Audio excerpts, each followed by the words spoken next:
Children don't smile when they're eating spinach and bread and sabji. When you give them a lollipop or give them ice cream, they're smiling because they feel happy. So the most desirable, there's 5 different tastes, but the most desirable one is sweet. So there's nothing sweeter than Krishna and Vrindavan and his loving devotees.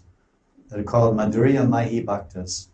Madhurya Mahi Bhaktas means that these devotees, they're made of sweetness.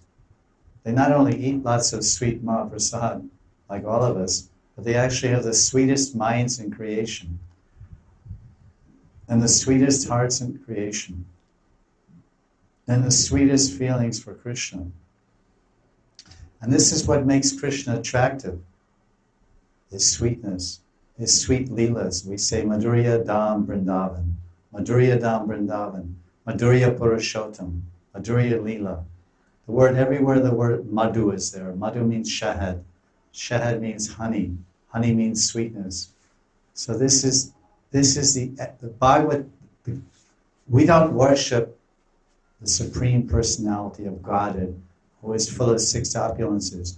We know that. We should know that. We have to study and know the tattva, the Bhagavad tattva, the truth and the reality, the power of God. That God is omniscient and omnipotent and omnipresent, and He's the creator and maintainer. All these things we must know. That's the foundation of Krishna Bhakti, the Sambandha.